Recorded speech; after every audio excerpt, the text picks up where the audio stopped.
Joining me now is Anthony Castrovince from MLB.Com. Thanks so much for being with me, Anthony, ahead of the All-Star game. Want to start with a really interesting thing that you wrote recently about Shohei Ohtani. We've been talking about him nonstop. First two-way player in an All-Star game that's been MLB sanctioned since 1933, and everybody's calling him the next best thing since Babe Ruth. But you write that that's sort of the case and sort of not the case. Can you explain a little bit about the recent story that you wrote? Yeah, well, first and foremost, what Shohei Ohtani is doing is absolutely incredible, sensational. And to think about, I think about the players I've covered over the years and just how much preparation goes into being a great player at the major league level. The amount of time pitchers spend working their core and building up arm strength and, the things they do between starts to be ready to take the ball. That's a full-time job, and being prepared to hit on a daily basis, that is a full-time job, preparing for that day's pitcher. So to do both of those things is frankly just mind-boggling. And, they have the athleticism to do that, the skill set to do that, the mindset to do that. It's unheard of. So, and he's finally done it now. It's taken a few years. He had the injury shortly after arriving to MLB and had to rehab from that. And it's been a slow process to get to this point. But the Angels unleashed the reins this year, and he's just gone crazy. It's been so fun to watch. But what I've been writing is just from a historical perspective. We always compare him to Babe Ruth. That's the natural thing to do. Babe Ruth was this great pitcher for the Red Sox. And then he, early in his career, he transitioned full-time to being a position player. But of course, there was a period where he was this great hitter and great pitcher simultaneously. And so that's the natural comparison. But I think it's important to remember that in the Negro Leagues, which we now recognize, Major League Baseball now recognizes as major leagues, there are all kinds of two-way players, sometimes by default, just as a function of the economics, the roster sizes and the economics.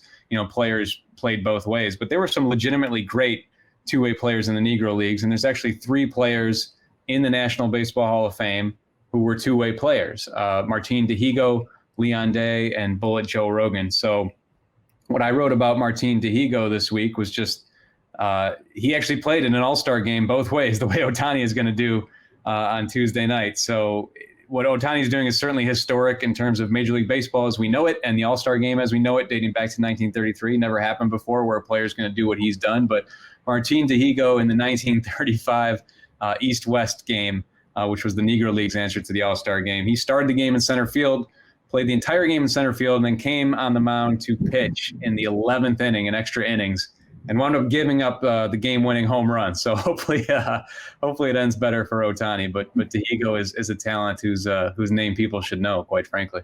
Yeah, I thought that was really interesting to read what you wrote about that, because it is a part of history that deserves to be included. And unfortunately, at sometimes it feels like a footnote, but highlighting specific players like Dihigo and giving a little bit of a backstory and where they come from, I thought was really fascinating, not taking anything away from Ohtani, like you said, and what Right. he's done. But just to get into Ohtani a little bit further here, I think at first, everyone was kind of curious about him, or who is this guy? What can this guy do? And, you mentioned his backstory or his evolution, him being injured. I don't know necessarily helped the narrative early on, because people are like, oh, this is kind of cool, but maybe he's not, ready to be what we all thought he could be. Right now, are we in the moment where he is no longer this sort of curious thing, and people are starting to really go, wait a minute, this is a guy that is, for lack of a better term, could potentially be transcendent? Yeah, it seems that way, and I hope so, and I think so at this point. I was as skeptical as anybody coming into this year, just because I forget what the total was. He pitched like 75 innings or something, coming into this year, because of, he blew out his elbow, and that happens to pitchers a lot. And again, it's just asking so much of him physically. And I didn't know that was really in the Angels' best interest to do this. And, it still impacts their pitching plan. He can't pitch every 5th day like a traditional starter. You still have to nurse this a little bit.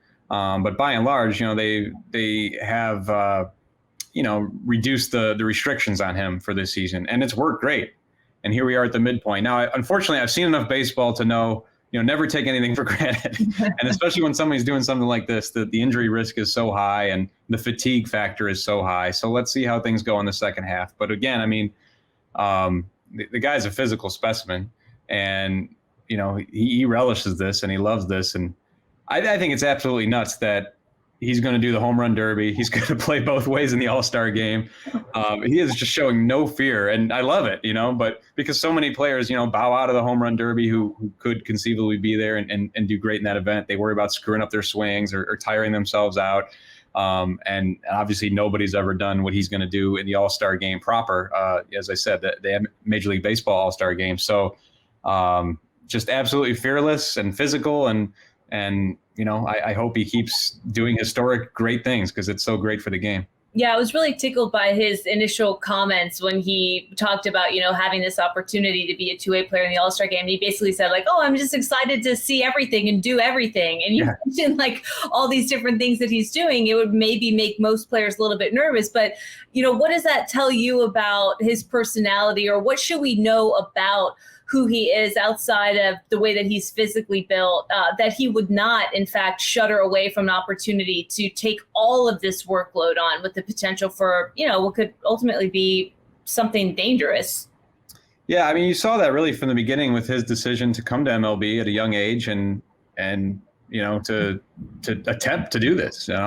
So he has that great hunger, and again, he was from day one of his life, essentially, he's been grooming himself to be in this position, and he takes it very seriously. But he also does have a lot of fun, and by all accounts, especially the last 2 seasons, we're not in these clubhouses, but by all accounts, this guy is just a great teammate, and he gravitated towards Mike Trout from the beginning of this process of determining where to go. But Mike Trout has not been able to perform for the Angels because of injury for the last month or so, and Ohtani has really become their focal point, which is crazy to say because Mike Trout is the greatest player in the game, but this guy has really lessened the burden of that loss. And so it's just you just see a player who has great desire and great adaptability and great physicality, and I'm glad that a national audience now. His name's been in so many headlines. He really has been, as you said, transcendent in terms of, attracting attention from casual fans and people who maybe otherwise would not be paying any attention to baseball whatsoever. But the All-Star game is another opportunity to add to that, because he's going to have, we'll see how, as I said, with Martin Tehigo, he ends up giving up a 3-run home run in the 11th inning. But the point is, Ohtani is going to have a big chance to impact this game in a big way. Yeah. And he has a big opportunity in the home run derby. He won a home run derby in Japan in 2016, I believe. And he's put on batting practice shows in the past. There's actually a great video of him from Coors Field several years back, taking BP and hitting him to the upper deck. So I think he has a chance to really shine on that stage for a couple of days and just kind of add to the allure. Yeah. Is he a lock to win the home run derby in your opinion? Well, there are no locks just because, we always think one thing's going to happen in that event and something else happens. And sometimes the pressure does get to people. It's so different, it's just so fundamentally different than even batting practice because of the speed of it. And in the last 6 years, they've had the clock attached to it. So, it's not the same as, hitting frozen ropes in BP. It's this constant process of swing after swing after swing. And you only have 3 minutes per round and then 30 seconds of bonus time. So it's just not, I think the finals are 2 minutes. So at that altitude, particularly, it's a difficult thing to do. It's harder than it looks. So we've seen some really epic performances though since they went to the timed home run derby. It's really made it. It's taken a fun event and really made it a uniquely just great event. I think it's probably one of my favorite things on the MLB schedule now. And so yeah, the point is I don't know how he's going to react to that. I don't know how any of these guys react to that. The only one we have a real history with is Pete Alonso, who put on that great show a couple years ago in Cleveland. He gets the chance to do it again. Who do you think is going to win the All-Star game this year? I mean, fans in the NL maybe are saying like, "Come on, let's go." Do you have kind of like an early sense of how this year is going to shake out? I don't. That's another one where, one game, anything can happen, especially with all the substitutions and whatnot. But I did predict the National League to win, if only because the National League never wins. And I shouldn't say that because you look at the scope of history, the AL is only up by 2 games, I think it is. And actually the run differential is crazy close for having played 90 All-Star games. I think the run differential is like 4 runs or something, which is it's pretty closely contested in history. But in more recent history, the National League's only won 6 times since 1987. So and 3 since 97 and none since 2012. So the National League is well overdue, and anything can happen in Coors Field. The only thing I think can predict is just a lot of runs. Actually, the only other time this game was at Coors Field, the final score was 13-8. That's the highest scoring All-Star game ever. So true to Coors Field form, there were a lot of runs put on the board, and I guess you can probably expect that on Tuesday as well. Just a busy month overall in particular. And I know on MLB.com, you kind of outlined a list of predictions not that long ago for what you think may or may not transpire over the course of the month. What storylines are you paying attention to as we head into the summer? I know at the top, I think I remember you saying something about the fact that we can't take this time for granted given just how hectic and wild the last couple of years have been. But, what are you paying attention to right now outside of the All-Star game and the fun that surrounds that? Well, it's a big month in MLB. It always is, but it's even more pronounced this year because of the draft being moved to July. And that has just this huge impact on the industry in general. The draft is so important. It's so vital, for teams to build their long-term foundation. And it has the impact of taking executives. The change to push it back a month is a big difference for executives because there's always so much attention internally placed on the draft, which traditionally would be in early June. And then everybody's mind and attention starts to shift to the trade deadline. That's the way it's always worked. Well, this year, the draft is now tied to the All-Star game. The draft will be July 12th. Even the trade deadline is up a day from usual because it's on a Friday instead of the Saturday. So it's on July 30th. So that's an 18-day period where a lot of big decisions are going to have to be made. So that's fascinating to me.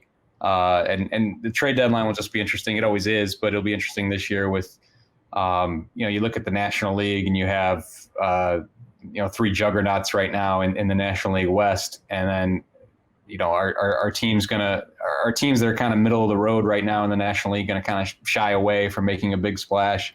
In the American League, you got the Astros and A's duking it out in the West, and they'll be really interesting to see how both of those clubs, approach the trade deadline. They both could probably use the same help in the bullpen, so that'll be interesting. But I'll just be curious to see how aggressive teams get. That's always the big question this time of year. Just a random question for you. I had somebody stop me on the street today and ask me what was wrong with the Yankees. And really, New York fans are they're wild. And they said, why is this team so talented? And I feel like they suck so bad. And granted, this is a Yankees fan bemoaning whatever it is, but they brought up an interesting point about how maybe there's been a little bit of complacency in the front office, or that they're just not moving with a sense of urgency like they might need to. What is your assessment of how the Yankees are playing right now? Yeah, to that point, in some ways, yes, in some ways, no. Obviously they've done some big splashes. They did this big splash for Garrett Cole. They re-signed DJ LeMahieu. There's certainly instances in which they have, gone for it in ways that a lot of teams would not or could not financially. But at the same time, they've used the luxury tax threshold as it's been a de facto salary cap for the Yankees. And that means those splashes, Giancarlo Stanton, of course, being another one of them, it affects their ability to impact the roster in other ways that we think of the Yankees doing. There's been many times in the last few years where it's like, well, this player is available at the trade deadline, and he would certainly address what the Yankees need, and they just don't go that extra mile. So that's a worthwhile criticism. But also there is enough talent on that roster that they should not be where they are in the standings. It just should not be the case. So there's a lot of underperformance there. What's interesting to me is an easy critique of the Yankees is that they're too oriented around the home run. They're kind of station to station on the base paths. They don't run the bases very well. They've gone through periods of poor defense as well.